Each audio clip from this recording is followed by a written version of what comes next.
지난 시간에 우리 물질의 특성에서 밀도 얘기를 했었어. 그래서 밀도는 물질이 가지고 있는 고유한 성질이기 때문에 그 어떠한 물질의 특성이 될 수 있다. 물질을 구별할 수 있는 특성이 밀도다라고 했는데 이번 시간에는 그거 이외에도 용해도나 끓는 점, 어는 점, 녹는 점 등이 물질의 특성이 될 겁니다. 그래서 이러한 물질의 특성에 해당하는 용해도, 끓는 점, 어는 점, 녹는 점 이런 것들의 성질을 알아보게 되고 어떠한 부분에서 영향을 받아서 이러한 성질들이 바뀌게 되는지 한번 알아보도록 하겠습니다. 자, 먼저 용해도라고 얘기가 나와 있습니다. 용해도. 이제 이게 처음 듣는 개념이게 되는데 이 용해도라고 하는 건 우리가 초등학교 때 다 배웠었던 내용이야. 소금을 한 숟가락을 물에다가 이렇게 탄다라고 생각을 해봅시다. 그러면 이렇게 소금이 물에 녹는 것 같이 한 물질이 다른 물질의 도가 고르게 섞이는 현상을 우리는 용해라고 배웠어. 초등학교 5학년 때 배웠을 거야. 용해. 자, 그러면 설탕물이 설탕물이니까 설탕하고 물이 같이 들어가 있네. 설탕이라는 물질과 물이라는 물질, 두 물질이 고르게 섞여 있는 것을 우리는 용액이라고 얘기를 합니다. 자, 그래서 이 설탕물에 보면 설탕이 물에 녹아져 있지. 다른 물질을 녹는 물질, 다른 물질에 녹는 물질. 그러면 설탕하고 물이 있으면 누가 녹니? 설탕이 물에 녹지. 그러면 설탕을 뭐라고 해? 용질이라고 얘기를 하는 거고 그 용질을 설탕을 녹이는 물을 뭐라고 해? 용매라고 부르는 거야. 다른 물질을 녹이는 물질을 용매라고 얘기를 합니다. 자, 그러니까 설탕이 물에 용해가 돼서 설탕물이 된다. 설탕 용질, 물, 용매. 그리고 설탕물을 우리는 용액이라고 얘기를 할 거야. 그래서 다른 물질을 물과 같이 다른 물질을 녹이는 물질을 용매라고 얘기를 하고 특히 여기 물에 녹여 있지. 그럼 물 숫자 써가지고 물에 녹이는 이러한 용액은 앞에다가 숫자 붙여가지고 수용액이라고 따로 부르기도 해. 근데 뭐 굳이 몰라도 돼.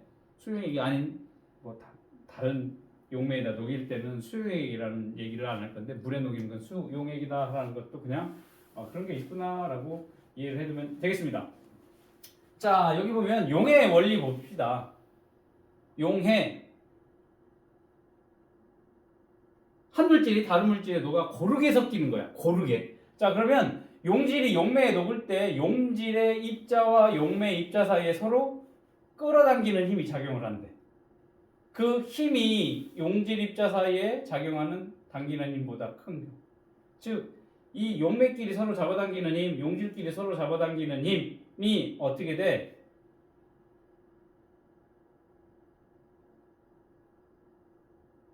얘가 잡아당기는 이 힘이 이제 얘가 잡아당기는 용매의 힘이 더 크게 되면 어떻게 되니? 이 용질이 용매 사이로 어떻게 돼? 섞이게 된다. 뭐 그렇게 보면 되겠습니다. 서로 잡아당기는 힘끼리 누가 더 세냐에 따라서 얘네가 어떻게 되니? 용해가 되게 된다라는 겁니다. 자, 이러한 용액의 특징을 보게 되면 균일혼합물이다라는 거야. 균일혼합물. 즉 용매와 용질이 어떻게 돼? 골고루 섞여져 있는 형태가 용액이 될 거고 투명하다라는 특징이 있습니다.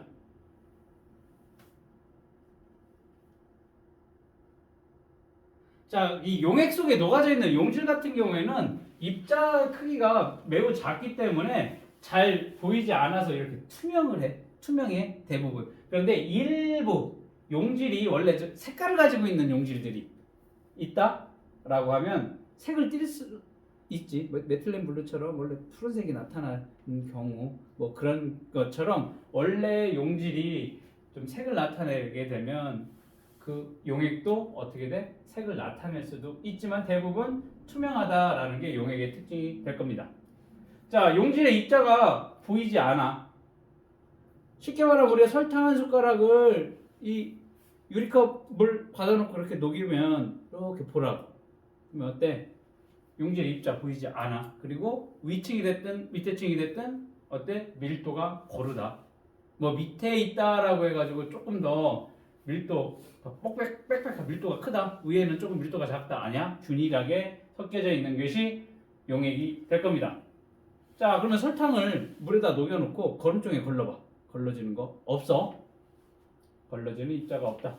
그 다음 이거를 한 2시간 놔두고 3시간 놔두고 봐봐. 가라앉는 어떠한 용질이 보이나요? 보이지 않는다라는 겁니다. 오랫동안 두어도 가라앉는 것이 없다. 이게 용액의 특징이 되겠습니다. 자, 그러면 이렇게 집에서 한번 해봐. 집에 가서 이렇게 투명한 유리컵을 놓고 물을 이만큼 따라 놓고 찻숟가락으로 설탕 한 숟갈을 넣고 이렇게 섞어봐. 찬물에다가 넣고. 그러면 한 숟갈 정도니까 다 녹을 거라고, 설탕이. 자, 다 녹았네? 그러면 한 숟갈을 더 넣고 또 해봐. 3숟갈 넣고 해봐. 그러면 어느 정도 밑에 이렇게 가라앉았다가 이렇게 섞으면 다 완벽하게 이 설탕이 녹아서 용질의 입자가 보이지 않을 거야. 그러다가 한 3숟가락? 4숟가락? 물의 양에 따라 좀 달라질 건데 어느 순간 더 이상 이 설탕이 녹지 않고 바닥에 이렇게 입자들이 보일 거야. 안 녹아.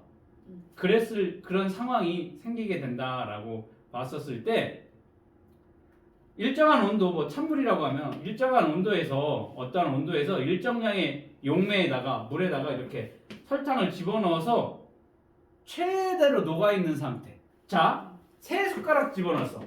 3숟가락을 집어넣었더니 다 녹았어.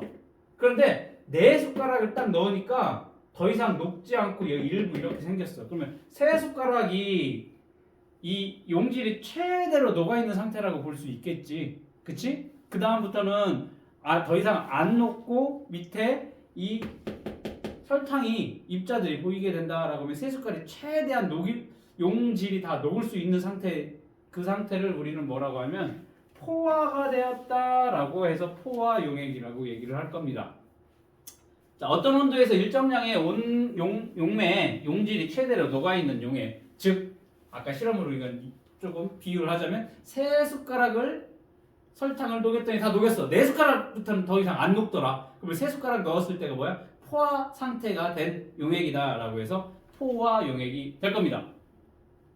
그러면 3숟가락이 포화 상태면 2숟가락 넣었을 때, 자, 2숟가락 넣어가지고 녹였어.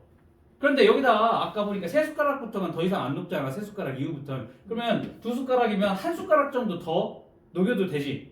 그럼 2숟가락이 녹아져 있는 상태를 우리는 뭐라고 해? 포화가 되지 않은 불포화 상태다. 불포화 용액이라고 얘기를 하는 거야. 됐니?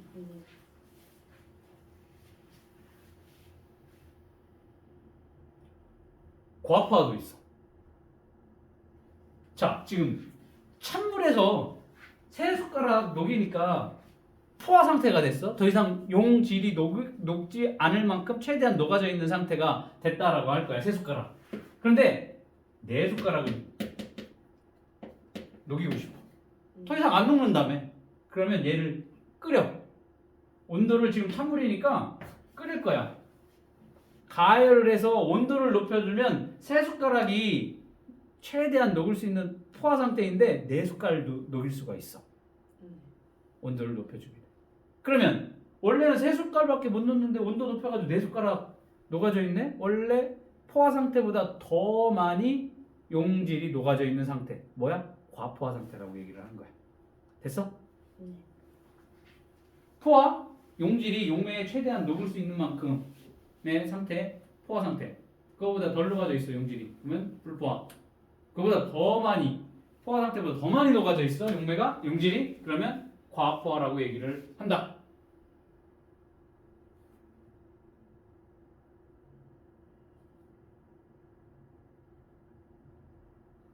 그렇게 생각을 하면 되겠어?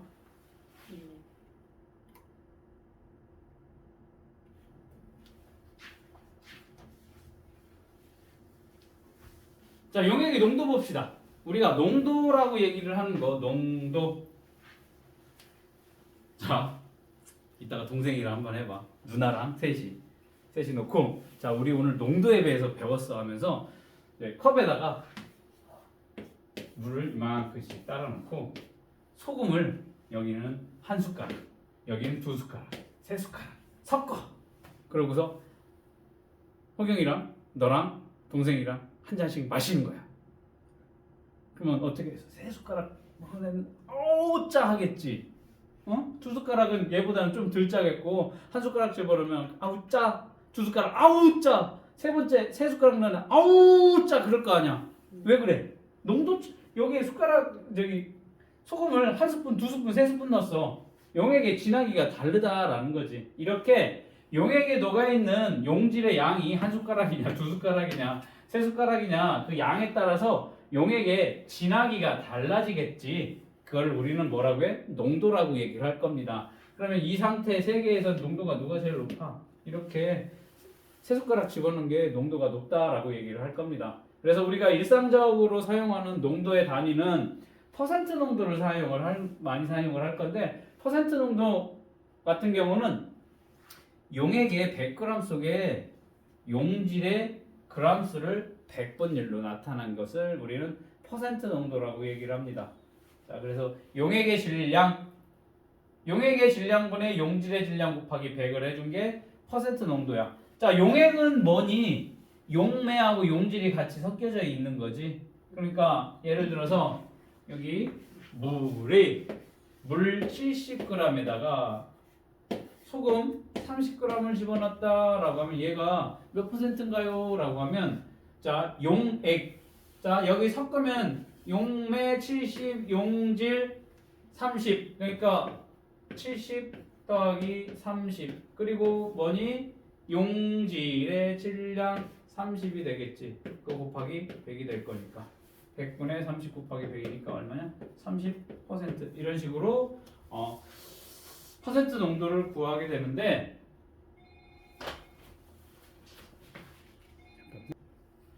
자, 이렇게 퍼센트 농도를 나타내면 용액의 질량분의 용질의 질량인데 용액에는 뭐? 용매와 용질의 질량이 같이 포함되어 있다라는 거. 그리고 곱하기 100을 해주면 퍼센트 농도가 되겠습니다.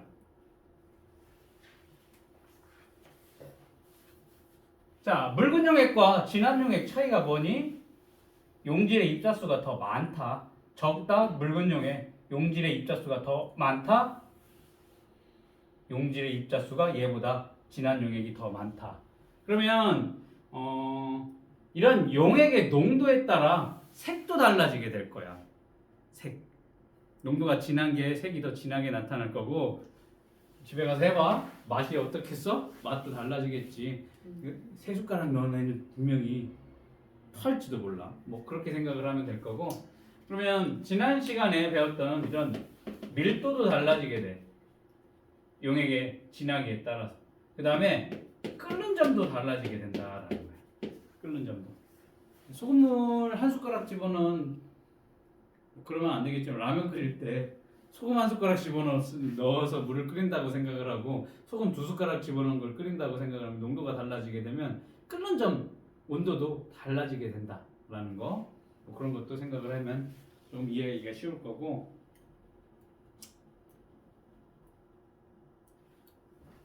자, 이거는 고체 용해도 한번 보자. 고체 용해도. 자, 용해도라고 얘기를 하는 것은 일정한 온도, 자 여기 보면 일정한 온도라고 표현을 해놨어. 온도가 이렇게 20도에서 막 50도 이렇게 들쑥날쑥하면 안 되고 일정한 온도일 때 용매 100g에 최대로 녹을 수 있는 용질의 g수를 우리는 뭐라고 해? 용해도라고 얘기를 하는 겁니다. 자, 일정한 온도가 됐었을 때 용매 100g에 최대로 녹을 수 있는 용질의 g수를 우리는 용해도라고 얘기를 할 겁니다. 자, 일단 머릿속에 이 용해도의 개념을 잘 기억을 해놓은 상태에서 자, 일정한 온도에서 온도가 예를 들어 20도야. 20도에서 같은 용매에 대한 용해도 즉 용매 물 100g에 녹는 용질의 양이 물질마다 다 다르다라는 겁니다. 소금이 최대한 녹을 수 있는 물 100g에 녹을 수 있는 용해도가 예를 들어서 뭐 30g이다라고 하면 설탕도 30g이냐라는 거지. 다 달라. 물질에 따라서 이 용해도 값은 다 달라. 그렇기 때문에 용해도는 뭐가 될 수가 있다? 물질의 특성이 될 수가 있다라는 겁니다. 이해됐지? 자, 지난 시간에 물질의 특성에서 밀도 배웠다시피 밀도는 물질마다 다 다르다. 그렇기 때문에 밀도는 뭐라고 했어? 물질의 특성이라고 얘기를 했어. 용해도도 마찬가지야. 물질에 따라 용해도가 다 달라. 그래서 용해도가 뭐가 된다? 물질의 특성이 된다라는 겁니다. 자, 용해도는 용매와 용질이 같더라도 온도에 따라 다르다라는 거 기억을 해둬야 돼. 아까 소금이 4숟가락, 3숟가락까지 다 녹는다, 포화 상태가 된다라고 했었어요. 4숟가락 녹이고 싶으면 뭐라고 했어? 물을 끓인 상태에서 집어넣으면 4숟가락도, 5숟가락도 녹일 수가 있다라는 거야. 즉 똑같은 거야. 용매와 용질의 종류가 같더라도 온도가 높으냐, 낮으냐에 따라서 어떻다? 용해도는 다르게 나타난다라는 거. 그래서 물질의 용해도를 나타내고 싶어. 그러면 뭐도 온도도 함께 표시를 해줘야 된다라는 겁니다. 왜? 온도에 따라서 용해도는 다르게 나타나기 때문에 그렇다. 그래서 요거 잘 보자. 일반적으로 뭐 아닌 경우도 있겠지만 일반적으로 이 고체의 용해도는 온도가 높을수록 증가를 하게 된다라는 겁니다. 소금 생각하면 돼. 아까 소금 생각하면 돼. 소금 고체지. 어때? 3숟가락이 포화 상태다라고 했는데 온도를 높였더니 어때? 4숟가락이 높더라. 용해도는 증가를 하게 된다라는 거. 일반적으로 고체 용해도는 온도가 높을수록 증가. 그리고 압력의 영향은 거의 받지 않는다라는 거야. 자, 소금물을 녹이는데 1기압에서 녹이고 2기압에서 녹이고 3기압에서 녹는다라고 했었을 때 차이가 없어. 기압은 큰 영향을 주지 않는다. 고체의 용해도에는 압력의 영향을 받지 않는다라는 특징이 있습니다. 자, 여기 봅시다. 질산칼륨, 질산나트륨, 염화나트륨, 붕산. 우리 용해도를 얘기를 했었을 때 여러 가지 고체 물질의 용해도가 어떻게 다른지를 한번 보자. 물 100g당 용질이 녹는 양이니까 자, 물 100g당 용질 몇 g이 녹냐? 그게 용해도라고 했습니다. 보니까 0도씨일 때 지금 질산칼륨은 13.3g, 질산나트륨은 73g, 염화나트륨은 35.7g, 붕산은 2.8g 녹는데. 자, 이렇게 여러 가지 4가지의 고체가 0도씨에서 이런 용해도가 나타나는데 20도, 40도, 60도, 80도, 100도씨까지 온도를 높여봤어. 그랬더니 다 용해도가 다 상승을 하는 것을 볼 수가 있습니다. 자, 여러 가지 고체의 물질 용해도, 물질마다 다 달라. 같은 영도에서 다 다르지. 왜? 용해도는 물질의 특성이기 때문에. 근데 봤더니 어때? 온도가 높을수록 용해도는 증가를 하게 되더라라는 겁니다. 그러면서 나오는 개념이 용해도 곡선이야. 요게 이제 중요한 내용이 될 건데 용해도 곡선은 뭐야? 온도 변화에 따른 어떠한 물질의 용해도를 점점점 찍어놓고 어떻게 그래프로 나타낸 것을 우리는 용해도 곡선이라고 얘기를 할 겁니다.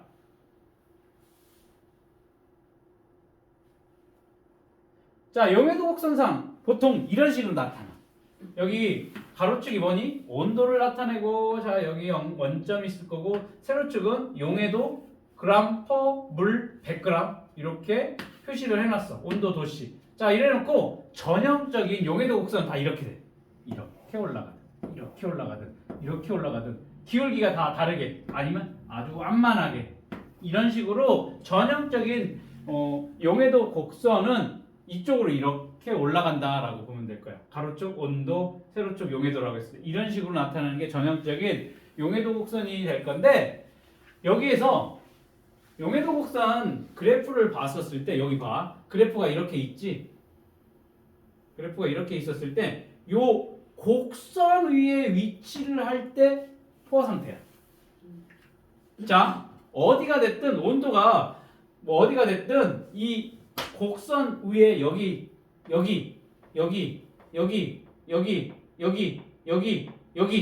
이 곡선 위에만 있다라고 하면 그 용액은 무슨 상태? 포화 상태라고 얘기를 할 거야. 자, 곡선의 밑에 있어. 곡선 밑에 있어. 여기 부분 말하는 거예요.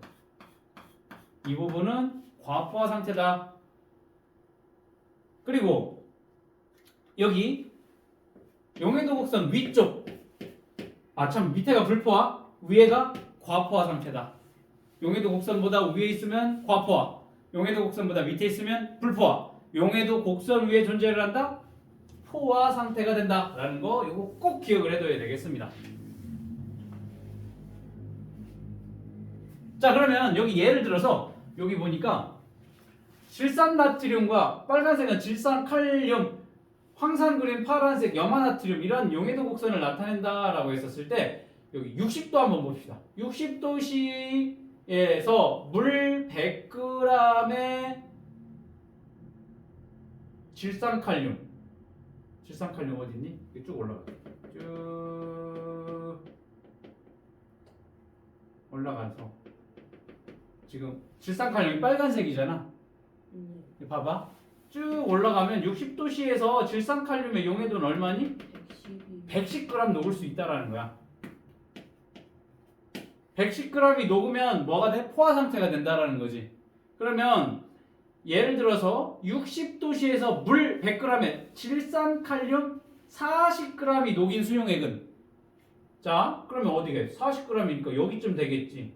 아직 요 그래프 질산칼륨 용해도 곡선 그래프 밑에 존재를 하지. 40g 녹아 있다. 그러면 그 상태는 무슨 상태야?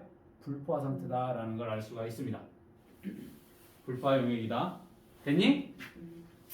자, 그러면 이러한 여러 가지 용해도 곡선이 나타나게 되는데 여기에 기울기를 가지고 보게 되면 기울기가 이렇게 급하지. 질산칼륨이냐 여기 보면 질산나트륨 경우 질산칼륨이 더 기울기가 급하네. 기울기가 급하다 용해도의 변화가 큰 물질이 될 거고 이와 같이 염화나트륨처럼 기울기가 완만해. 그러면 온도에 따른 용해도 변화가 작은 애야. 자, 기울기가 급하다 온도에 따른 용해도 변화가 크다. 염화나트륨은 기울기가 완만하지 온도에 따른 용해도의 변화가 작은 물질이다라는 것을 볼 수 있겠다. 그래프의 기울기를 가지고. 그러니까 질산나트륨, 질산칼륨 어떠니? 기울기가 크지. 어때? 온도에 따른 용해도 변화가 크다. 염화나트륨은 어떠니? 그에 반해서 기울기가 완만하네. 완만하니까 어때? 얘는 염화나트륨은 온도에 따른 용해도 변화가 작다라는 걸 알 수가 있습니다. 자, 그 다음 요 내용 굉장히 중요해. 많이 헷갈려하고 여기서 문제가 많이 나오는 건데 요 부분을 제일 어려워해. 요번 파트에서 용액을 냉각을 시키게 된다라는 거. 자, 봐봐. 용액을 냉각을 시킬 거야. 냉각을 시킬 거야. 그러면 석출되는 용질의 양을 알 수가 있다. 이게 뭐냐면 자, 황산구리를 한번 해봅시다. 황산구리에 지금 80도씨에 최대한 녹을 수 있는 용해도량이 한 58이라고 합시다. 정확하지 않지만 여기 80도에서 최대한 녹을 수 있는 용해도가 58이라고 해. 봐봐. 80도씨 물 100g에 이 황산구리가 최대로 녹을 수 있는 게 58g이어서 지금 이 상태에서 포화 상태가 됐어. 포화 상태. 그런데 이 80도씨잖아 온도가. 이 포화 용액을 온도를 어디까지? 40도까지 낮춰볼 거야. 지금 80도씨에 58g 황산구리가 녹아져 있는 포화 용액을 온도를 40도로 낮춰볼 거야. 자, 그러면 무슨 일이 일어나냐면 자, 현재는 여기 지금 황산구리가 58g 녹아 있는데 이게 40도로 낮아져 볼 거야. 그러면 얘가 그래프가 여기 있으니까 이 황산구리가 40도에서 최대한 녹을 수 있는 양이 얼마니? 한 29 그 정도 되지. 31점이 안 돼. 즉 29g밖에 못 녹아. 용해도 그래프에서 보니까 40도시에서는 여기 딱 만나는 여기 40도가 만나는 데는 29g밖에 못 녹는다고. 황산구리의 용해도 곡선에서. 그러면 아까 포화 상태에서 58g이 녹아져 있어. 그런데 40도씨로 낮춰주면 29g밖에 못 녹아. 근데 더 많이 녹아져 있지. 58g. 근데 40도씨에서는 29g밖에 못 녹는다고. 포화 상태야, 여기. 그러면 온도를 낮추면 이만큼의 차이가 있겠지. 58에서 29. 빼봐. 얼마니? 예를 들면 그러면 얼마가 돼? 29지. 이 29g만큼의 황산구리가 결정으로 석출이 된다는 거야. 됐어? 네. 왜? 80도씨에서는 용해도가 58이야. 근데 40도씨에서는 용해도가 29라고. 그러면 온도를 80도씨에서 58g 녹아 있는데 40도로 온도를 낮춰주니까 그때 최대한 녹을 수 있는 양이 29g밖에 안 되니까 나머지 29g은 뭘로? 결정으로 다시 석출이 된다라는 겁니다. 됐니? 자, 그 얘기야. 자, 그러면 석출되는 용질의 양이야. 금방 얘기한 것처럼 석출되는 황산구리의 양은 뭐야? 처음에 녹아져 있던 용질의 양 58g이야. 냉각시킨 온도에서 최대로 녹을 수 있는 용질의 양 29g이라고 했으니까 그걸 빼줘. 나머지 그러면 29g이 뭘로? 석출된다. 용질이 석출이 되게 된다라는 겁니다. 자, 여기 예를 들어서 자, 여기 보니까 60도씨에서 물 100g에 질산칼륨 110g이 녹아있는 용해. 자, 60도네. 60도에서 쭉 올라가니까 뭐니? 질산칼륨이네? 질산칼륨 빨간색이네. 여기. 봐봐. 빨간색, 여기. 110g 지금 녹아져 있는 상태야. 지금 포화 상태야. 그치? 이거를 몇 도로 낮춰진대? 20도. 자, 여기 20도로 이렇게 온도를 낮췄어. 그러면 지금 곡선 여기서 만나네. 얼마니? 한 31.6이래. 여기 31.6g이래. 그러면 원래는 110g 녹아져 있는데 온도를 20도로 낮추니까 최대한 녹을 수 있는 용해도가 얼마니? 20도씨에는 31.6이니까 110에서 31.6 빼주면 된다고. 그럼 나머지 78.4는 질산칼륨 석출이 된다라는 거야. 어떻게 다시 결정이 만들어지게 된다. 못 녹으니까. 됐어? 요거 이제 굉장히 중요한 내용이 될 거야. 요게 이제 많이 어려워해. 왜? 이거 가지고 계산 문제가 나오니까. 근데 여러 가지 생각을 해야 될 게 뭐냐면 여기 기준이 물 100g이다라는 거 잘 기억을 해둬야 돼. 왜? 시험 문제에는 저렇게 안 나와. 물 50g에 몇 g이 녹아져 있다. 뭐 그런 식으로 나오게 될 거거든. 그러면 어떻게 돼? 100g 단위로 바꿔놓고 또 계산을 해야 되니까 우리는 여기까지만 생각을 하는 거지. 아, 100g에 녹아져 있는 게 용해도인데 수치를 50g에 얼마가 녹아져 있다라고 하면 그것만 생각을 하는 거야. 용해도만 생각을 하는 거야. 100g이라는 생각을 안 하고 50g만 있는데도 불구하고 그냥 계산하다 보면 틀릴 수가 있다라는 겁니다. 자, 이런 식으로 이렇게 용액을 냉각을 시키게 되면 석출되는 용질의 양 구하는 거 시험 문제에 당연히 나오는 내용이 될 거야. 오늘 이따가 문제를 한번 풀면서 한번 더 알아보게 될 거고.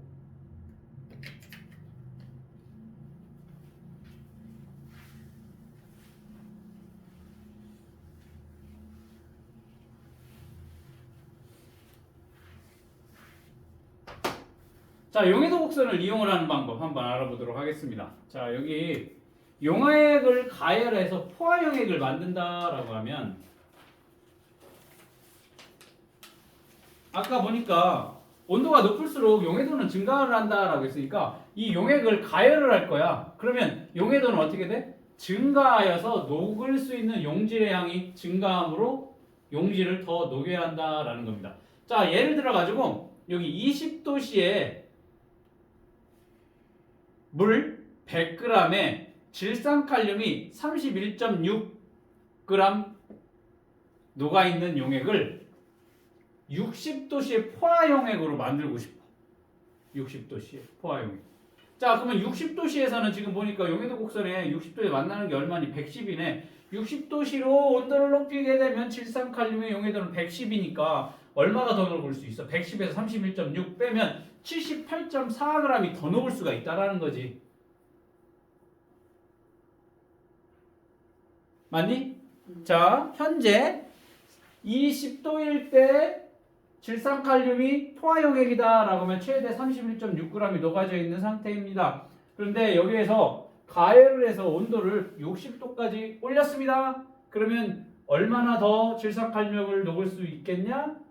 여기 110에서 31.6을 빼면 78.4g의 질산칼륨을 더 넣어 주어야 포화 상태가 된다라는 거 요거 기억을 해두면 되겠습니다. 이렇게 용액을 가열해서 포화 용액을 만드는 경우 그 온도만큼 온도에서 뭐만 보면 돼? 여기 용해도 곡선 만나는 부분에 이 용해도만 체크를 하면 그냥 빼기니까 그치?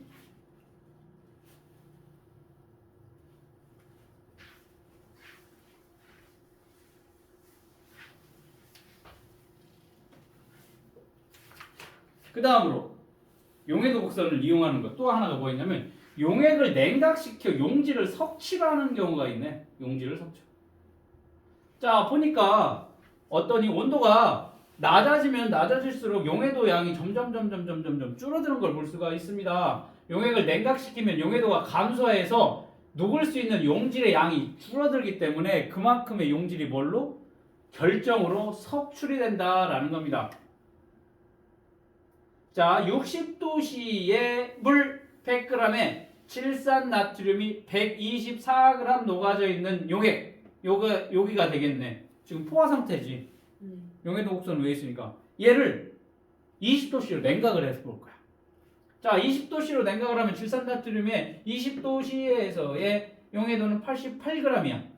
그럼 아까 124g 녹아져 있던 게 온도가 낮아지면서 용해도 곡선이 용해도가 줄어들게 되니까 88g밖에 못 녹아. 그러면 처음에 124g 녹아져 있었으니까 124 빼기 최대한 녹을 수 있는 게 88이야. 빼. 그러면 36g은 뭘로? 질산나트륨 결정으로 어떻게 돼? 석출이 된다라는 겁니다.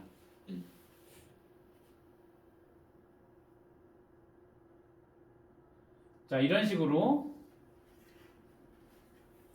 용해도 곡선을 이용을 하게 된다라는 거 기억을 해두게 될 거고, 그 다음 금방은 고체의 용해도를 본 건데 이번엔 기체의 용해도도 한번 보자라는 겁니다. 선생님 기체도 녹아요? 기체도 녹아있지. 우리 탄산음료 생각을 하면 되겠지. 탄산음료를 뚜껑을 딱 닫으면 어떻게 될까? 치 소리가 나면서 기포들이 막 바글바글 올라오는 걸 볼 수가 있어. 자, 그러면 뚜껑을 아직 개봉하지 않은 상태는 거의 압력이 한 2기압에서 3기압 정도 돼. 근데 이걸 딱 하고 따는 순간 어떻게 돼? 1기압으로 기압이 낮아지게 돼. 그러면 기압을 이렇게 뚜껑을 처음에 안 열었을 때 닫혀져 있는 상태에서는 기포가 조금씩밖에 발생이 안 하는데 이걸 딱 따자마자 어때? 기포가 막 생기는 걸 볼 수가 있어. 기압이 낮아지니까 그렇게 기포가 막 발생한다? 그러면 거기에 녹아져 있는 우리 탄산음료 탄산이라고 하는 기체가 어떻게 돼? 용해도가 낮아지니까 바깥으로 빠져나오는 상황이 되는 거야. 자, 일단 압력에 따라서 용해도는 차이가 난다라는 걸 알 수가 있겠고, 걔를 뜯어놓고 PT 마시다가 바깥에다 놔두든지 아니면 운동을 하니까 바깥에 햇볕이 있는 곳에서 놔두거나 아니면 냉장고에 놓고 보관을 한다고. 자, 그런 탄산음료를 냉장고에 보관하는 이유가 이제 두 가지가 있는데, 하나는 시원하게 마시려고, 시원하면 좀 청량감이 더 있으니까 그런 것도 이유가 있는데, 온도에 따라서 용해도가 달라지게 돼, 기체에. 그래서 온도가 높으면 용해도가 낮아져가지고 다 빠져나온다. 온도가 낮으면 용해도가 어때? 커서 그 안에 탄산이 많이 저장이 되어 있다. 그러면 그 탄산 맛으로 우리 그걸 먹잖아, 탄산음료.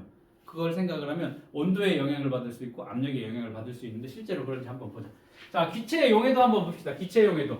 자, 기체의 용해도와 온도와 압력의 관계 즉 금방 선생님이 얘기를 했지 기체의 용해도는 온도, 압력의 영향을 크게 받는다라는 겁니다.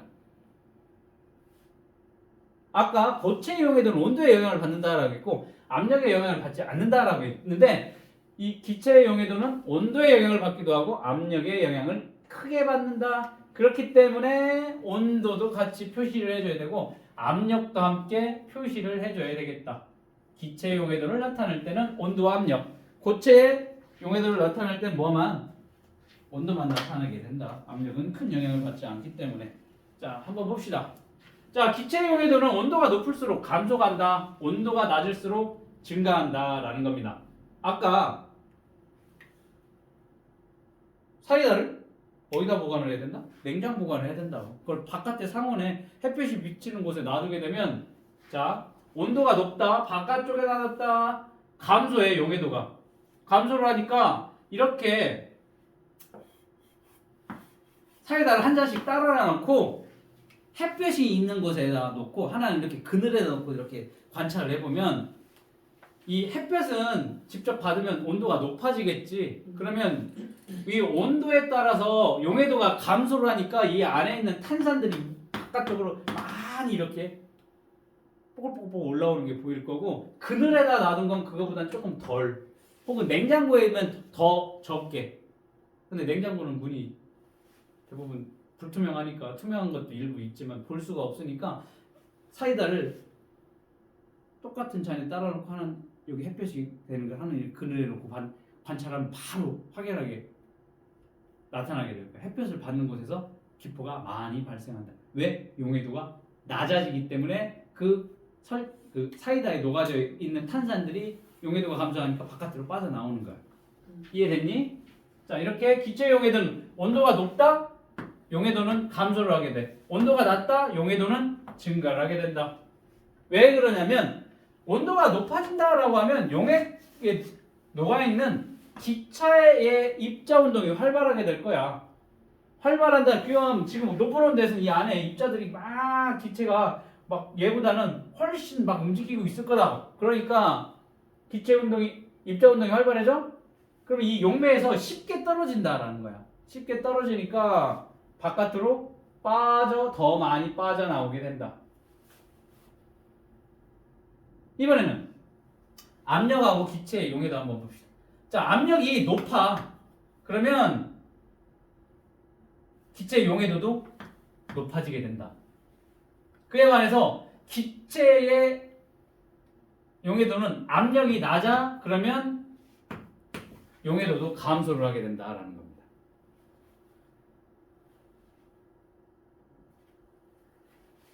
그러니까 사이다를 따지 않은 상태야. 따지 않으면 압력이 지금 2기압에서 3기압 정도 된다고. 2, 3기압 정도 돼.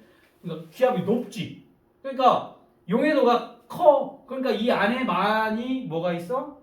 탄산 입자들이 지금 존재를 한다라는 거야. 그런데 이게를 탁 하고 딱 열면 어떻게 돼? 취 소리가 나면서 압력이 1기압으로 낮아지게 됩니다. 그러면 압력이 1기압으로 낮아지니까 용해도도 감소를 하니까 여기 있던 탄산들이 바깥으로 기포를 막 형성을 하면서 빠져나오게 된다라는 겁니다. 됐어?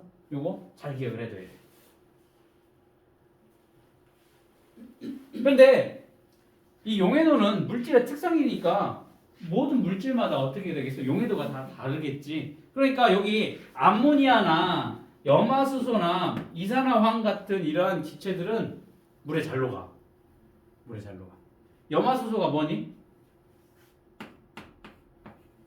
이거지? 염화수소. 염화수소야. HCl이 물에다 녹이면 뭐야? 우리가 잘 알고 있는 염산이야. 염산. 염화수소를 물에 녹인 게 염산이야. 자, 이렇게 염화수소를 물에 잘 녹고 암모니아도 물에 잘 녹지. 암모니아수. 그리고 이산화황도 물에 잘 녹는 기체다라고 보면 될 거고 우리가 잘 알고 있는 수소, 산소, 질소, 헬륨, 이산화탄소 얘네는 물에 잘 녹지 않는 기체다라고 보면 되겠습니다. 자, 이렇게 기체의 종류에 따라서 용해도는 다 다르다라는 거 기억을 해두면 될 거고 그렇기 때문에 우리가 탄산음료를 보관할 때 온도가 높으면 온도가 높을수록 압력이 낮을수록 탄산음료 안에서 기포가 더 많이 빠져나가. 그러니까 맛이 없지. 그래서 어디다 보관을 해? 뚜껑을 꼭 닫아서 냉장고에 차갑게 보관을 해야 이걸 1.5리터 PT병 한 번에 다 못 마시지. 한 번에 다 마시면 상관없는데 오늘 다 못 마셨으면 내일도 마셔야 될 거 하잖아. 버릴 수는 없잖아. 그치? 그러면 어떻게 돼? 꼭 닫아서 차가운 곳에 보관을 해야 닫는다? 압력을 높이면 용해도가 어떻게 돼? 증가할 거니까 빠져나오는 기체가 덜하다. 온도가 낮아지면 용해도는 어떻게 돼? 용해도가 커질까 감소하냐? 온도가 낮아지면 용해도는 감소를 하게 될 거니까 빠져나오는 아니 맞아? 온도가 낮아지면 용해도는 어떻게 될까?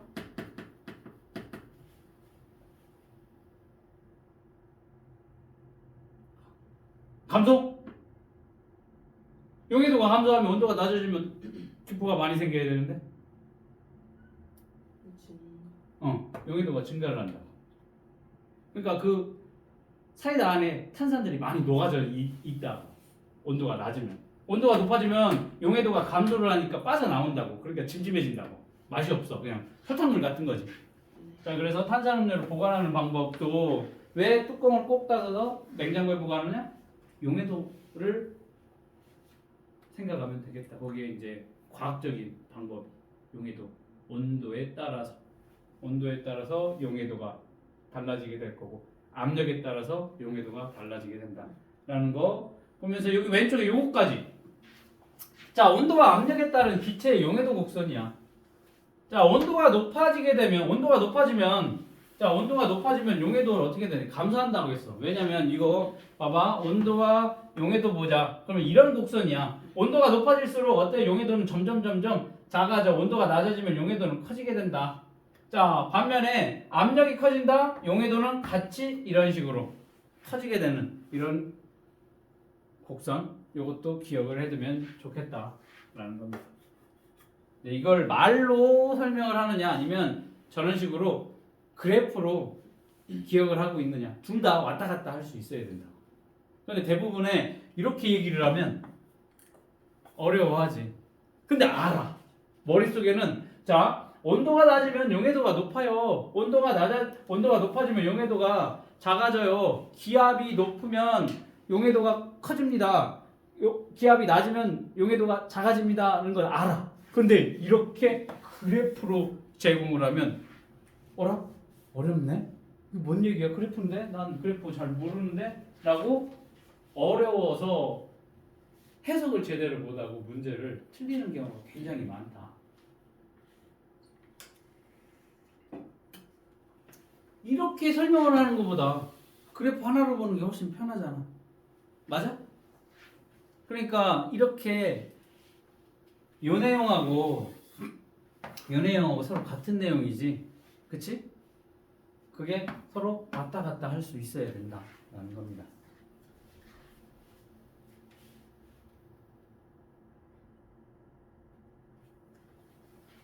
자, 탐구 더하기 한번 봅시다. 여기 간단하게 우리가 집에서도 할 수 있는 실험이 될 거야. 그래서 오늘 가서 사이다 하나 사다 놓고 한번 해봐도 될 거야. 자, 기체의 용해도 실험 보면 온도에 따라서 압력에 따라서 탄산음료에 녹아있는 이산화탄소 용해도가 달라지는 실험을 해볼 건데 간단해. 하나는 유리컵에다가 얼음물, 하나는 뜨거운 물 담궈놓고 뭐를 하냐면 이 시험관에다가 탄산음료를 넣은 다음에 여기다 꽂아놓고 기포 발생량을 관찰을 해볼 거야. 그렇게 되면 뜨거운 물이 담긴 탄산음료에서 기포가 더 많이 발생하는 것을 볼 수가 있다라는 겁니다. 온도가 높아지니까 뜨거운 물이니까 온도가 높아지니까 용해도가 감소를 하게 된다. 용해도가 감소하니까 어떻게 돼? 기포가 많이 생겨나게 된다. 그 다음 우리도 있어.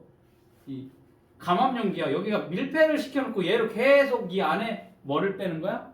공기를 빼내는 거야. 그러면 처음에 왜 공기 입자들이 이렇게 있으면 기압이 커. 근데 공기 입자를 다 빼내게 되니까 별로 없어. 그러면 여기 작용하는 공기를 누르는 힘, 일정한 면적을 공기가 누르는 힘이 압력이라고 했으니까 압력이 작아지게 되겠지. 압력이 작아지게 된다. 공기를 빼내면, 자 그러면 탄산음료를 넣고서 공기를 빼내면 이 공기 입자가 줄어드니까 압력은 어떻게 되겠니? 작아지게 된다고. 압력은 낮아지게 될 거야. 압력이 낮아지니까 어때? 압력하고 용해도는 비례한다라고 했으니까 압력이 작아지니까 용해도도 어떻게 되겠어? 낮아지겠지. 용해도가 낮아지니까 어떻게 돼?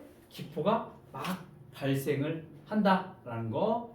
여기 간단하게 이제 우리 용해도 실험도 할 수 있겠다. 자 그러면 용해도와 관련된 현상 요거까지만 하고 좀 쉴 건데 고체 용해도와 관련된 현상 봅시다. 지금 이따 가다가 여기 마트 있잖아. 우리 길 건너에 이마트 에브리데이 가서 꿀 파는 데 한번 가봐. 꿀 파는 데 가서 이렇게 쳐다보게 되면 꿀이 하얗게 결정이 생긴 걸 볼 수가 있어.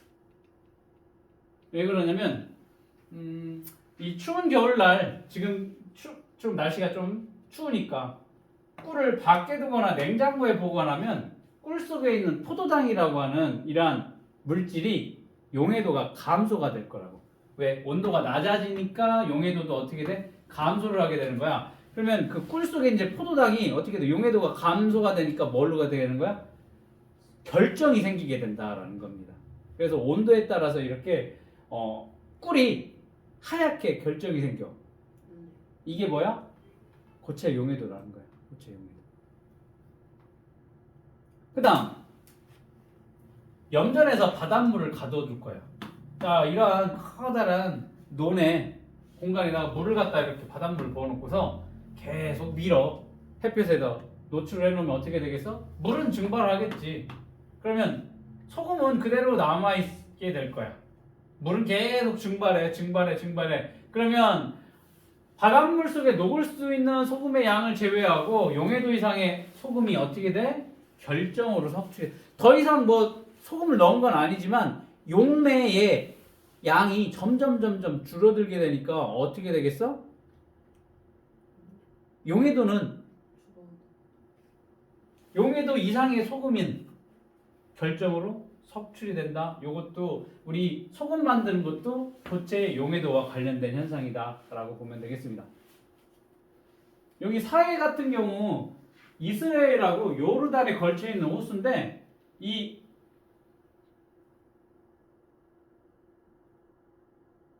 여기 사해로 물이 들어가. 근데 물이 빠져나가는데 없어. 그리고 여기에 증발량도 많아. 바닷물의 증발량도 매우 많아. 그러니까 우리가 알고 있는 바닷물의 염분 농도보다 얼마? 5배 이상 높아. 그러니까 저기는 그냥 이렇게 누워 있으면 우리 단지 내에 뭐가 있니? 3단지 수영장 있지. 거기 가서 이렇게 힘 빼고 누워 있어 봐. 그러면 코하고 입만 귀도 잠겨 있고 이렇게 나와 있다고. 그치? 거기서 이제 조금 힘을 주거나 숨을 잘못하면 꼬르륵 들어가기를 할 건데 바닷물은 그렇지는 않을 건데 파도가 쳐서 조금 더 위험할 수는 있지만 가만히 서 있으면 여기까지 이렇게 떠서 있다고. 근데 사해는 여기까지 다 나와. 사해는 왜? 염분 농도가 다른 바다보다 훨씬 높기 때문에 그냥 이게 튜브가 아니야. 그냥 사람이 이렇게 누워있으면 위로 푹 하고 튀어나올 정도로 굉장히 농도가 높다라는 겁니다.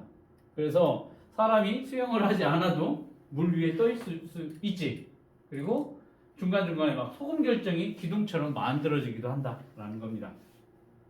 이게 고체 용해도와 관련이 되어 있다. 그다음 기체 용해도와 관련된 현상 우리 주변에서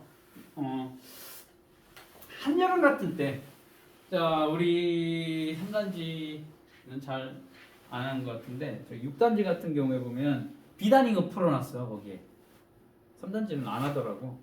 개구리랑 뭐 이렇게 비단잉어도 풀어놓고 해야 되는데 6단지 같은 경우에는 안에 그 인공으로 만들어 놓은 그 연못에 비단잉어들이 있는데 걔네가 한여름이 되면 수온도 올라가게 될 거라고. 수온이 높아져. 온도가 높아지면 물 속에 있는 산소 용해도가 어떻게 돼? 감소를 하게 돼. 자, 날씨가 더워서 한여름에 수온이 높아지면 물 속에 있는 산소가 어떻게 돼? 용해도가 감소하니까 물 속에 있던 산소들이 바깥으로 빠져나오게 돼. 그러니까 이 물고기들이 물 안에서 숨을 쉬어야 되는데 산소가 부족한 거야. 그러니까 어떻게 돼? 걔네들 살려고 하니까 이 표면으로, 그 물 표면으로 어떻게 돼? 입을 내놓고서 뻐끔뻐끔 하고 있다. 왜? 숨 쉬려고. 공기가 부족하니까 물속은. 왜? 수온이 높아지게 되니까 산소의 용해도가 감소하니까. 그래서 어떻게 숨 쉬려고 수면으로 올라가 뻐끔거리고 있다라는 겁니다. 자, 집에서 라면 끓여 먹을 때, 국 끓여 먹을 때 너희 뭐 정수기물 쓰니? 그러면 생수 비싸잖아. 생수를 사다가 가져와서 그걸 라면을 끓여 먹는다라고 생각을 해봐. 수돗물 쓰면 안 돼? 수돗물에는 이제 이러한 살균 소독하기 위해서 염소기체가 녹아져 있다라고 볼 거야. 수돗물에는 살균 소독을 하기 위해서. 그러면 그거를 우리가 먹는다라고 생각을 하면 어때? 어우, 독성이 있는 물질을 내가 먹어? 깨름직하지. 그럼 끓여. 온도를 높이는 거지. 수돗물을 끓여. 그러면 수온이 높아진다라고 했어. 그러면 용해도가 감소를 하게 될 거니까 여기에 있던 염소기체의 용해도가 낮아져? 그러면 다 그렇지. 그렇게 되면 소독약 냄새도 없어진다. 뭐 그걸 막 수돗물 마신다고 해서 내가 막 그거 독소 때문에 뭐 병원을 가고 할 정도는 아니야. 그렇지만 소독약 냄새가 조금 껄하다라고 하면 이렇게 끓이면 되겠다. 거기에 있는 용해도가 감소를 하게 되니까 빠져나오게 되니까. 됐니? 자, 스킨스쿠버 하는 잠수부들은 물속에서 작업을 하고서 다시 올라올 때 한 번에 급격하게 수십 미터를 그냥 올라오지 않아. 한 1, 2m, 2, 3m 올라온 다음에 거기서 조금 있다가 좀 몇 미터 올라와서 조금 이렇게 있다가 이런 식으로 단계적으로 올라오게 된다라는 겁니다. 왜냐면 자, 여기가 바다 물 표면이라고 하면 여기 10m 들어갈 때마다 1기압씩 점점 기압은 커져. 그럼 여기가 1기압이다 라고 얘기를 하면 물 표면이 10m 들어가면 2기압이 되고 또 10m 들어가면 3기압이 돼. 기압이 이렇게 점점 커져. 기압이 커지면 막 수십 미터, 수백 미터 사람이 들어갈 수가 없겠지. 왜? 기압에 의해서 이렇게 되니까. 자, 그럴 때 밑에서 작업을 하고 있다가 사람이 위로 올라오게 되면 기압이 어떻게 되니? 급격하게 낮아지게 된다라는 겁니다. 그러면 압력이 급격하게 낮아지면 자, 압력이 낮아져. 압력하고 용해도는 서로 비례한다고 했으니까 압력이 낮아지면 용해도도 어떻게 되니? 낮아지게 된다라고. 그러면 혈액 속에 녹아있던 질소기체에 우리 혈액에 녹아져 있는 질소기체의 용해도가 낮아지니까 어떻게 되니? 이게 혈액에서 빠져나온다고. 그러면 기포가 생겨. 그러면 그 혈액 속에 있던 질소가 기포 형태로 막 급작스럽게 빠져나오면 우리 몸에 통증을 일으킨다. 심각한 경우에 갑자기 밑에서 이렇게 올라오게 되면 심하면 잠수병. 심하면 그 잠수병 때문에 어떻게 돼? 사망에 이를 수도 있어. 그러니까 조금 올라와서 조금 있다가 조금 올라와서 이렇게 적응을 하는 용해도를 급격하게 낮아지는 것을 방지하기 위해서 한참 있다가 올라오고 좀 있다가 올라오고 이런 식으로 어떻게 돼? 잠수병을 예방하기 위해서. 자, 이런 잠수병을 예방하기 위해서는 잠수부가 수면으로 올라올 때 충분한 시간을 가지고 서서히 올려와야 잠수병으로부터 그나마 안전하다. 그리고 잠수병에 걸리게 되면 고압 산소 치료기 안에서 산소를 일정 동안 계속 흡입하는 고압 산소 치료를 받아야 된다. 라는 거. 자, 물질이 다른 물질에 녹아 고르게 섞이는 현상을 뭐라고 하니? 용해라고 하지. 두 물질이 고르게 섞여 있는 것을 뭐라고 하니? 용액이라고 합니다. 어떤 온도에서 일정량의 용매에 용질이 최대로도가 있는 용액을 포화됐다라고 해서 포화용액이라고 합니다. 고체 용해도는 온도가 높을수록 용해도도 같이 증가를 할 거야. 기체 용해도는 온도가 증가한다라고 했으니까 용해도가 증가하려면 온도가 어떻게 되니? 낮아야 되겠지. 압력이 높아야 되겠다라는 겁니다. 자, 이번에 물질의 특성 이제 녹는 점과 어는 점을 한번 보도록 하겠습니다. 우리가 녹는 점이라고 얘기를 하는 것은 녹는 점, 고체 물질을 계속 가열을 할 거야. 그러면 녹겠지. 그러면 고체가 녹는 동안에는 가해주는 열 에너지가 모두 고체가 액체로 융해되는데 상태 변하는데 모두 사용이 되기 때문에 온도가 일정하게 유지가 될 거야. 이거 우리 배웠었던 내용이지 앞에서. 그치? 언제 배웠어? 1학년 때 배웠었어. 1학년 2학기 때 배운 내용이야. 자, 그때 뭐였냐면 이거지. 얼음을 한번 가열을 해보자라는 거야. 얼음을 가열하면 어떻게 되겠어? 얘가 얼음이 온도가 쭉 일정하게 유지가 올라가게 될 거야. 고체인데 온도가 점점 올라가다가 어느 순간 되면 온도가 더 이상 일정하게 유지가 된다라는 거야. 이때 상태 변화가 일어나기 때문에 가해준 열이 상태 변화가 일어난다? 즉 고체에서 액체로 상태 변화가 일어나서 이때는 온도가 더 이상 상승하지 않고 일정하게 유지가 되는 그 구간이 그때 온도를 우리는 뭐라고 한다? 녹는 점이라고 얘기를 하는 겁니다. 그리고 다시 고체 액체가 같이 존재하다가 상태 변화가 끝났어. 그럼 또 열을 가해주니까 어떻게 돼? 온도가 이렇게 올라가게 되겠다. 그러면 뭐걸로 액체 상태가 될 때는 이렇게 온도가 이렇게 올라가게 된다. 자, 반대로 이제 액체가 됐어. 물이 됐어. 냉각을 시킬 거야. 그러면 냉각을 시키면 온도가 이렇게 일정하게 내려가. 온도가 내려가다가 어느 순간 되면 이 액체가 고체로 상태 변화가 일어나는 응고 현상이 나타나게 될 거야. 이 응고하는 동안은 이 열 에너지를 방출하게 돼. 이 방출하는 열 에너지가 온도가 내려가는 것을 막아주게 돼. 그래서 어때? 이때는 일정하게 온도가 유지가 된다. 그때 일정하게 유지가 되는 그 온도를 우리는 어는 점이라고 얘기를 할 겁니다. 그 어는 점에서 온도가 더 낮아지게 되면 이제 상태 변화가 다 끝나서 고체 상태가 되면 다시 온도는 낮아지게 된다라는 게 이제 녹는 점, 어는 점. 전에는 그냥 상태 변화가 일어나게 돼서 가열하게 해주면 유흥해가 일어나면서 온도가 일정하게 유지가 된다. 그리고 다시 냉각을 시키면 액체에서 고체로 상태 변화가 일어나면서 그 낮아지는 온도를 유지시켜준다. 방출되는 에너지가. 이게 이제 1학년 때 배웠었을 때 그때는 어는 점, 녹는 점이라는 개념을 따로 얘기를 하지 않았었어. 이렇게 상태 변화가 일어날 때 온도가 일정하게 유지될 때 가열할 땐 이때를 뭐라고 해? 녹는 점. 냉각을 시킬 때 온도가 일정하게 유지되는 이때를 어는 점이라고 얘기를 하는 겁니다. 자, 그러면 이 녹는 점과 어는 점은 같은 물질일 때는 이 녹는 점과 어는 점의 온도는 같다라는 겁니다. 그런데 여기 봐봐. 녹는 점 같은 경우에는 열 에너지가 어떻게 되냐면 융해지. 융해열 흡수야. 이때는 융해열을 흡수한다. 에너지를 어떻게 돼? 흡수. 융해열 흡수. 그다음 냉각을 시켰을 때 이 응고가 일어날 때 응고열 방출 현상이 일어나게 된다. 방출. 자, 이렇게 열 에너지의 출입은 융해일 때 흡수, 응고일 때 방출 서로 반대이다라는 것까지 기억을 해둬야 돼. 같은 물질의 경우 요 녹는 점과 어는 점의 온도는 같아.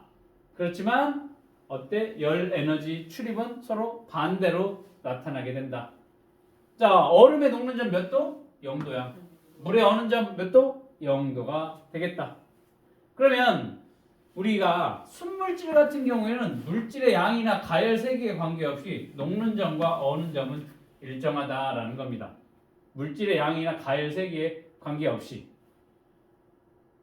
자, 여기 물질의 질량과의 관계를 보자. 불꽃 세기는 일정해. 그러니까 쉽게 말하면 자, 인덕션에서 얼음을 이렇게 녹인다라고 했었을 때, 가열을 한다라고 했을 때 인덕션을 둘 다 2단으로 놓고서 가열을 한다라고 했었을 때 얼음이 질량이 하나는 요만큼, 하나는 질량이 조금 더 많아. 그래서 A 같은 경우에 B 같은 경우에 서로 지금 요 그래프를 보게 되면 이쪽으로 똑같은 게 오른쪽으로 약간 밀려져 있지, B가.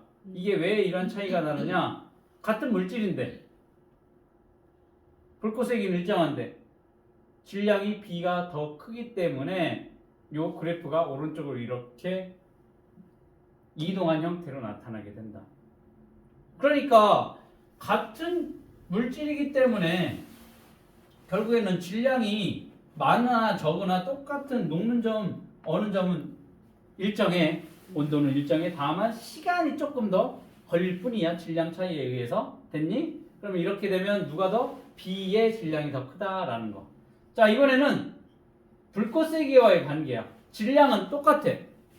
똑같은 질량이야. 그런데 하나는 인덕션 2단으로, 하나는 인덕션 7단으로 이 얼음을 가열한다라고 했으면 어때? 7단이 더 빨리 녹는 점에 도달하게 된다. 2단 약한 불꽃은 더 느리게, 강한 불꽃보다는 느리게 녹는 점에 도달하게 된다 라는 겁니다. 그리고 그래프 이렇게 그래프의 형태로 이해를 해야 될 거고, 자, 물질의 종류에 따라 녹는 점 또는 녹는 점은 어느 점이랑 같다라고 했으니까 녹는 점 또는 어느 점은 서로 달라. 그래서 녹는 점과 어느 점은 물질을 구별할 수 있는 물질의 특성이 되겠다라는 겁니다.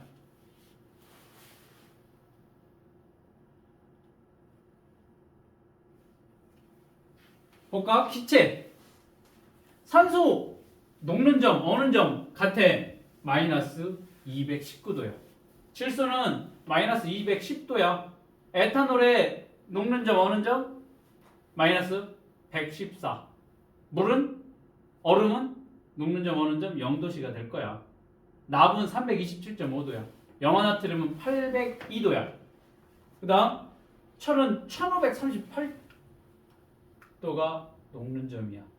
자, 이렇게 물질마다 녹는 점 혹은 어는 점이 다 달라. 그러니까 어는 점, 녹는 점 다 뭐야? 물질의 특성이 된다라는 겁니다. 자, 그 다음에 순물질하고 혼합물의 경우에 녹는 점과 어는 점이 달라지게 된다라는 겁니다. 쉽게 말하면 물하고 소금물을 보자. 물 뭐야? 순물질이야. 그 다음 소금물은 물에다가 뭘 섞어놨니? 염화나트륨 소금을 섞어놓으니까 혼합물이 될 거거든. 그랬을 때 녹는 점과 어는 점이 달라지게 된다라는 거지. 쉽게 말하면 물은 언제부터 온도가 낮아지다가 냉각을 시키면 0도가 되면 이제 얼기 시작을 할 건데, 소금물 같은 경우는 더 낮은 온도에서 마이너스 4도 정도가 돼서 온도가 얼기 시작을 할 건데, 자, 여기는 물은 0도가 되면 이렇게 쭉 일정하게 유지가 되다가 한참 뒤에 이렇게 온도가 낮아지게 될 건데, 소금물은 얼기 시작을 할 거야. 얼기 시작하면서 계속 온도는 낮아지게 된다라는 겁니다. 그래서 어떠한 물질을 순물질과 혼합물을 구별하는데 이렇게 녹는 점과 어는 점을 측정을 해보면 구별을 할 수가 있다라는 겁니다. 왜? 순물질의 경우에는 녹는 점, 어는 점이 일정한데 소금물 같은 경우에는, 혼합물의 경우는 일정하지 않기 때문에 구별을 할 수가 있다라는 겁니다. 자, 물질의 종류에 따라서 이 녹는 점이 다른 까닭은 뭐냐면, 녹는 점이 높은 물질은 물질을 구성하는 입자 사이의 인력이 강해. 즉, 입자 사이가 서로 잡아당기는 힘을 인력이라고 하거든. 잡아당기는. 이 잡아당기는 인력이 커. 그러니까 이 잡아당기는 인력을 세니까 이거를 떨어뜨리려고 하니까 더 많은 에너지를 가해준다라는 거야. 그래서 이렇게 인력이 강한 애들은 높은 녹는 점. 그에 반해서 이 인력이 약한 애들은 조금만 에너지를 가해줘도 얘네가 떨어져. 그러면 걔네들은 인력이 약한 애들은 뭐가 되는 거야? 녹는 점이 낮겠지. 네. 입자 사이의 인력이 철이 제일 세. 그다음 구리, 알루미늄. 철이 가장 입자 사이의 인력이 세. 그렇기 때문에 녹는 점 1500도가 되는 거고. 그다음 구리의 인력이 작으니까 녹는 점 1000도. 알루미늄은 660도. 납은 320도. 이렇게 입자 사이의 인력이 크다. 녹는 점도 높다. 입자 사이의 인력이 약하다. 녹는 점도 낮다. 그렇게 기억을 해두면 되겠습니다. 체크해볼까?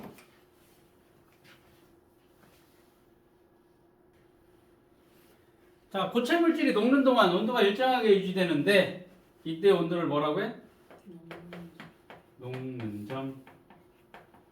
액체 물질이 고체로 변하는 동안 일정하게 유지되는 온도 어는 점. 순물질은 가열하는 불꽃의 색이나 물질의 양에 관계없이 녹는 점과 어는 점이 어때? 일정하다. 녹는 점과 어는 점은 물질의 종류에 따라 다르기 때문에 물질의 특성이 된다 라고 얘기를 했습니다. 자, 이번에는 물질의 특성 끓는 점 얘기를 해볼까요? 끓는 점.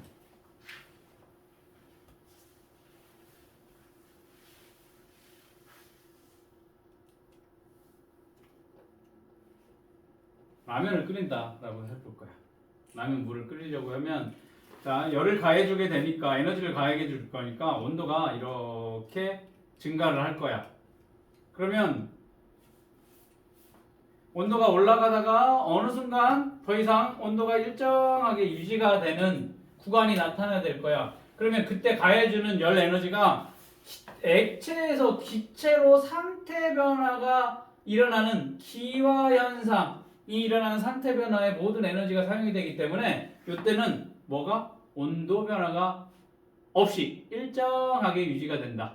그때의 온도를 우리는 뭐라고 한다? 끓는 점이라고 얘기를 하는 거야. 자, 액체에서 기체로 상태 변화가 일어나게 되면 액체와 기체가 두 가지 상태가 공존하는 그때에 일정하게 온도가 유지되는 그때의 온도를 우리는 끓는 점이라고 얘기를 하는 거야. 자, 순물질의 경우에는 물질의 양이나 가열하는 세기와 관계없이 액체의 끓는 점이 일정하다. 쉽게 말하면 물은 라면 끓일 때 하나를 끓이든 두 개를 끓이든 하나 끓이면 500ml 집어넣을 거야. 그러면 얼마? 끓는데 3분 걸려. 그런데 라면 두 개 끓이려고 1리터 넣었어. 그러면 이 질량이 커지게 되니까 걸리는 시간, 끓는 때까지 걸리는 시간이 5분 걸린다고. 얘 3분 걸리는데 그 시간 차이가 있겠지만 끓는 점 온도는 100도씨로 같다라는 겁니다.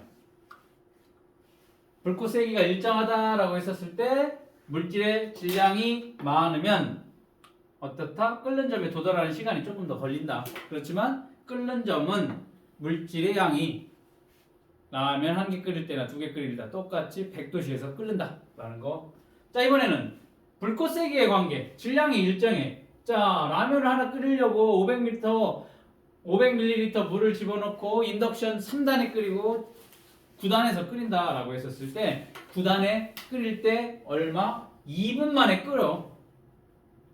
근데 3단으로 끓이면 한참 걸리겠지. 10분 걸리겠지. 이렇게 질량이 일정할 때 불꽃의 세기가 크다. 어때? 세다. 끓는 점에 빨리 도달하게 될 거고 약한 불꽃이다. 끓는 점에 도달하는 시간이 좀 더 걸리게 된다. 그렇지만 둘 다 100도씨야. 끓는 점은 일정하다라는 겁니다. 됐니? 자, 그럼 끓는 점 한번 봅시다. 여기 자, 액체를 우리가 물은 100도씨에서 끓는다라고 기화 했어. 현상이 일어나게 될 거야. 에탄올은 그러면 78도씨야. 이때는 어떻게 되냐면 메탄올은 막 65도씨. 65도씨. 야마나트륨 그러면 같은 거 소금 기체로 변할 거야, 액체가. 1800도야.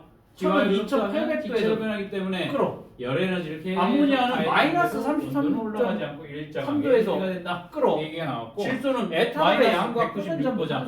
자, 에탄올은 에탄올이 자, 10ml가 있든 보니까 20ml가 있든 물질의 종류에 따라서 관계없이 끓는 점이 78.2도에서 끓는데 물질을 구별할 수 있는 에탄올의 물질의 양이 특성이 많을수록 뭐다? 끓는 점이 이길 특성이다라는 때까지 겁니다. 걸리는 시간이 어때?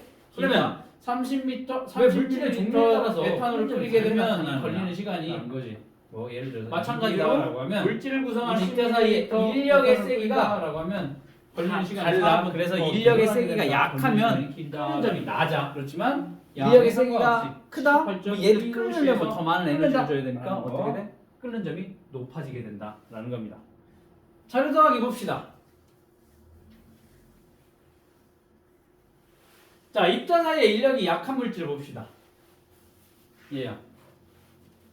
입자 사이의 인력이 약한 물질은 작은 에너지만 이렇게 작은 에너지만 줘도 어때? 인력을 끊을 수가 있어. 그러니까 끓는 점은 비교적 낮아. 그런데 입자 사이의 인력이 강해. 그러면 얘네를 강한 인력을 끊기 위해서는 많은 에너지가 필요하기 때문에 끓는 점이 비교적 높다라는 겁니다. 그러면 물하고 에탄올하고 물 분자를 한번 생각을 해보자라는 거야. 자, 물 분자 같은 경우에는 에탄올 입자보다 물 입자가 잡아당기는 인력이 더 강해.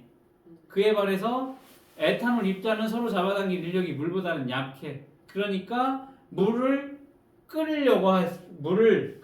열을 가해졌을 때 끓는 점이 물은 더 100도씨로 높고 왜? 인력이 강하니까. 그에 반해 에탄올은 쉽게 떨어질 인력이 약해 물보다. 그러니까 78도만 돼도 얘네는 끓기 시작한다라는 겁니다. 이렇게 에탄올의 끓는 점이 물의 끓는 점보다 낮다라는 거야. 왜? 인력도 약하기 때문에 그렇다라는 거 기억을 해두면 되겠습니다. 그러면서 뒤로 넘어가서 무슨 얘기를 할 거냐면 외부 압력과 끓는 점의 관계를 한번 봅시다. 우리가 기준 끓는 점이라고 얘기를 하는 것은 대기압이 1기압일 때의 끓는 점을 얘기를 하는 거야. 그러니까 우리가 이제 일상생활을 하는 걸 보통 1기압으로 둬. 원래는 그 해수면의 높이에 따라서 이제 조금 달라지겠지만 그냥 일상적인 생활을 한다. 그냥 1기압이라고 보는 거야. 기압 차이는 조금 있겠지만 이때의 대기압이 1기압일 때 끓는 점을 우리는 기준 끓는 점이라고 하는데 우리가 흔히 끓는 점이라고 얘기를 하는 것은 줄인 거야. 기준 끓는 점을 얘기를 하는 거야. 기준 끓는 점. 자, 일반적으로 액체의 끓는 점은 외부 압력에 따라 달라지게 된다. 외부 압력이 낮아. 압력이 낮으면 끓는 점도 같이 낮아지게 될 거고 외부 압력이 높아지면 액체의 끓는 점도 이렇게 높아지게 된다라는 겁니다. 그래서 이따가 필요하면 저쪽에 있네. 산으로 올라가. 이렇게 높게 올라가면 어때? 공기가 희박하지. 산으로 올라가. 에베레스트 등정하려고 하면은 거기 산소가 희박하니까 이거 끼고 가야 된다고. 산소 마스크. 왜? 중력에 의해서 공기 입자들도 다 밑에 여기 몰려 있다고. 그럼 높이 올라가면 올라갈수록 어떻게 돼? 공기 입자가 적으니까 산소도 부족하겠지. 그러니까 핵핵핵 된다고. 그러니까 올라가면 올라갈수록 공기 입자들이 적어지니까 그 공기가 누르는 힘이 약하지. 압력이 여기는 1기압이면 위로 올라가면 올라갈수록 압력이 약해질 거야. 그러니까 압력이 약해지니까 끓는 점도 낮아져. 그래서 우리가 100도씨에서 물이 끓는데 여기 백두산 꼭대기 올라가면 90도씨에서 물이 끓어. 에베레스트 한 올라가면 70도씨인데 물이 끓는다고. 그러면 여기는 밥을 해 먹는다고 생각을 해봅시다. 밑에서는 밥에다 이렇게 냄비 놓고 밥을 한다라고 하면 물 집어넣고 이렇게 20분이면 밥이 된다라고 하면 여기 똑같은 20분을 하게 되면 70도씨에서 끓는 거야. 여기 100도씨에서 20분 끓여야 우리가 고슬고슬한 밥을 먹게 되는데 여기는 70도씨에서 끓여. 그러니까 낮은 온도에서 조리가 되니까 쌀이 덜 익는 현상이 나타나게 된다는 거야. 이게 압력과 뭐의 끓는 점의 관계가 될 거야. 자, 압력솥을 우리가 많이 쓸 거야. 집에서 요즘에 뭐 전기밥솥도 압력으로 되는 게 있으니까 얘는 압력솥에서 밥을 하게 되면 일반 솥보다 밥이 빨리 되게 된다라는 거야. 왜냐면 압력으로 이렇게 패킹이 되어 있기 때문에 이 안에 물이 끓기 시작하면 수증기가 안에 내부의 압력을 높이게 돼. 압력이 높아지니까 끓는 점이 더 높아지니까 이 안에 120도 정도에서 물이 끓는다라고 보면 될 거야. 끓는 점이 높아, 온도가 높아져. 그러니까 100도씨보다 120도에서 끓게 되니까 밥이 빨리 되지. 단시간 내에 밥이 이렇게 되니까 이 압력솥에 밥을 하게 되면 저 밥이 알이 맛있게 느껴진다라는 거예요. 그래서 그거를 이용을 해서 우리 선조들은 이렇게 무쇠가마솥을 사용을 했어. 무쇠가마솥 조그만 것도 들어보면 굉장히 무거워. 근데 옛날 거 이렇게 커. 그러면 들기도 힘들 정도로 무거워. 무쇠니까. 그러면 그게 눌러주게 되니까 뭐와 같은 효과를? 압력을 높여주는 압력솥과 같은 효과를 나타내기 때문에 가마솥에 밥을 하게 되면 100도씨 이상에서 끓기 때문에 쌀이 빨리 익어. 그러니까 좀 더 맛있게 밥을 먹을 수가 있다. 이게 우리 조상들도 그걸 알고서 사용을 했다라고 보면 되겠습니다.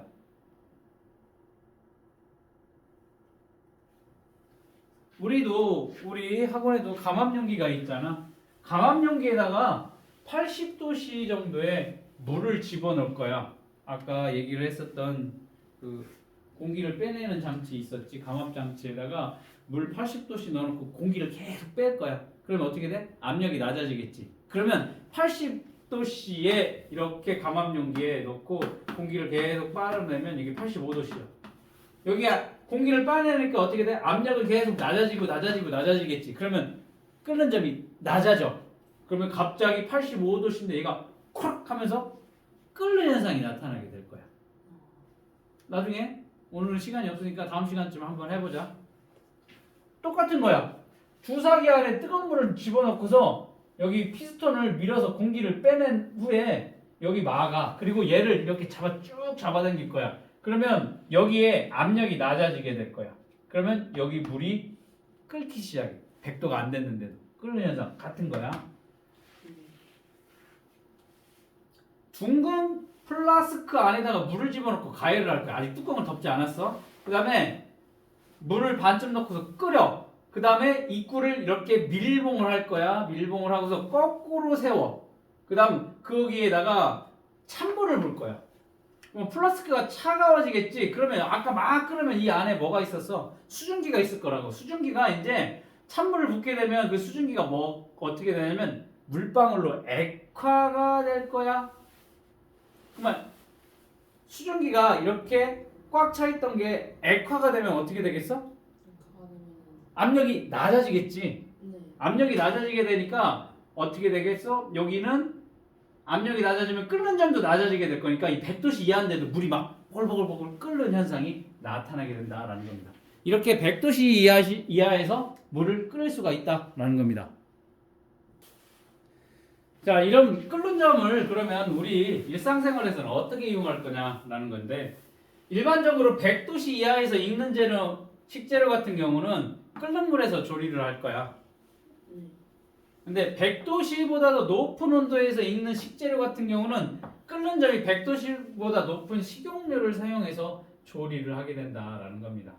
그러니까 낮은 온도에서 익는 애들은 물에서 이렇게 100도씨로 해도 되는데 더 높은 애들은 식용유로 가열을 하게 되면 한 200도씨까지 올라가게 될 거니까 거기 식용유를 사용해서 조리를 하게 된다.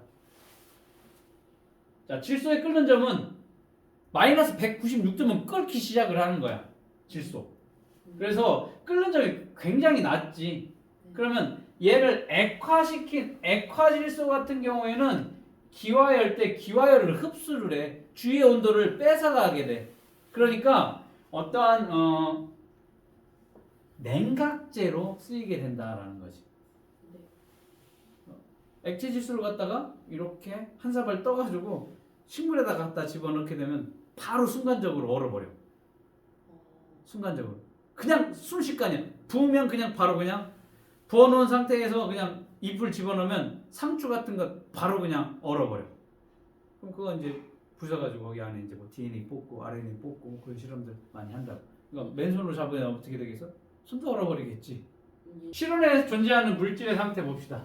자, 물질은 녹는 전보다 낮은 온도에서, 자, 녹는 전보다 낮은 온도에서는 뭘로 존재를 해? 고체 상태로 존재할 거고, 끓는 전보다 높은 온도 사이에서는 뭘로 존재하나? 기체 상태로 존재할 겁니다. 이렇게 녹는 점과 끓는 점 사이에서는 뭘로 존재해? 액체 상태로 존재를 하게 된다라는 거 기억을 해두고, 요거 가지고 이제 문제가 많이 나오게 되는데, 자, 여기 보자.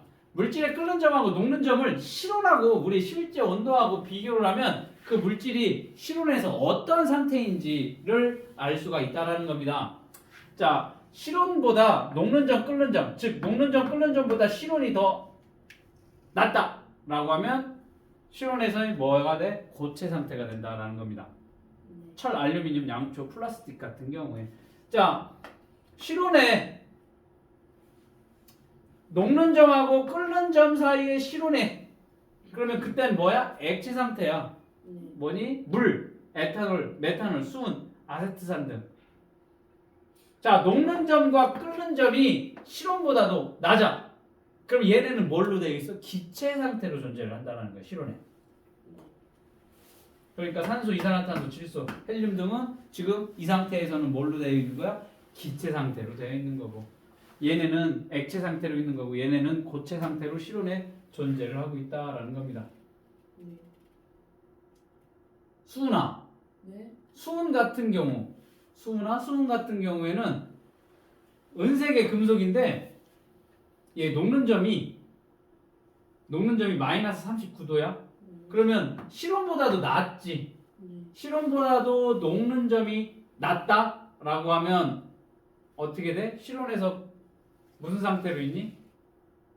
실온에서 녹는 점이 낮아. 그러니까 액체 상태로 존재를 한다. 끓는 점은 뭐니? 375도니까 여기에 375도. 실온 지금 25도. 얘는 녹는 점이 마이너스 39도니까 이 수은은 실온에서 액체 상태로 존재하는 금속이야. 알겠니? 그래서 얘 어디에 이용해? 옛날에는 이거 퍼먹기도 했대. 수은으로 왕들 병을 치료하는 데 썼대. 아유, 왕 몸이 안 좋네. 수은 한 숟가락 드세요. 라고 해서 죽었지. 수은 중독으로 많이 여기는 질병을 일으킬 수 있는 독성이 있기 때문에 손으로 직접 만지면 안 돼. 그래서 요즘에는 독성 오염물질이기 때문에 온도계에도 많이 사용을 안 하지. 요즘에 알코올 온도계를 많이 쓰던지, 요즘에는 알코올 온도계도 많이 안 쓰지. 적외선, 수은 안 쓰는. 수은 취급을 잘 안 하지, 위험하니까.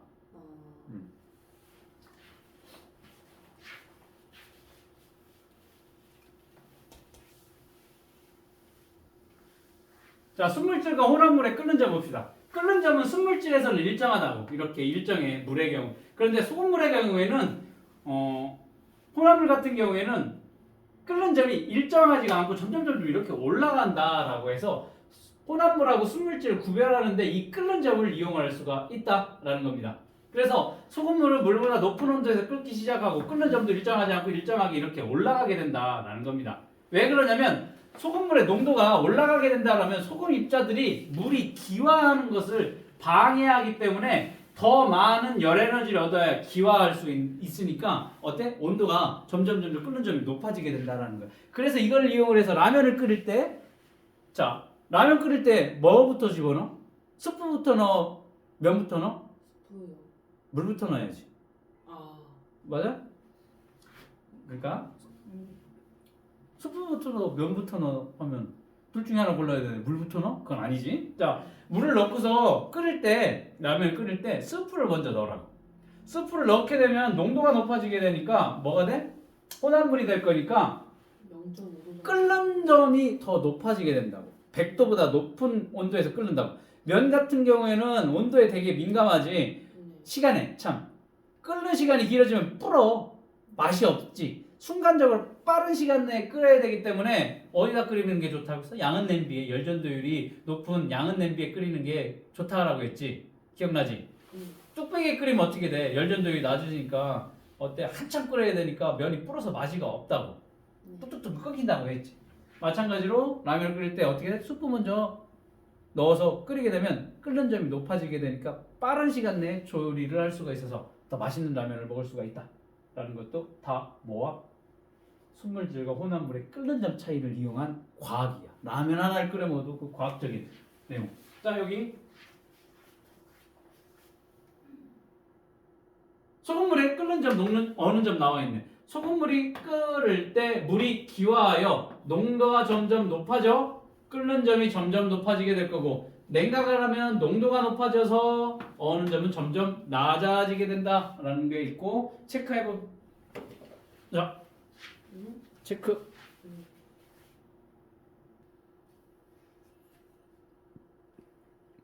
순물질은 가열하는 불꽃의 색이나 물질의 양에 관계없이 끓는 점이 어때?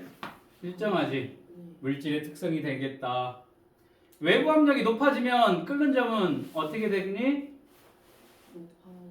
외부 압력이 높아지면 끓는 점도 높아져. 외부 압력이 낮아지면 끓는 점은 낮아지게 된다라는 겁니다. 자, 물에 녹는 점 얼마니? 녹는 점 어느 점? 0도라고 했어. 0도씨. 실온보다 낮지. 끓는 점은 100도씨지. 실온보다도 어때? 높아. 실온 뭐 한 20도, 25도 되니까. 물은 실온에서 어떠한 상태로 유지를? 제 액체 상태로 유지를 존재를 한다. 혼합물의 끓는 점, 녹는 점 어느 점은 일정하지 않는다라고 했어. 그치? 네. 혼합물의 끓는 점, 녹는 점 어느 점 일정하지 않아. 순물질과 구별할 수 있다라는 겁니다.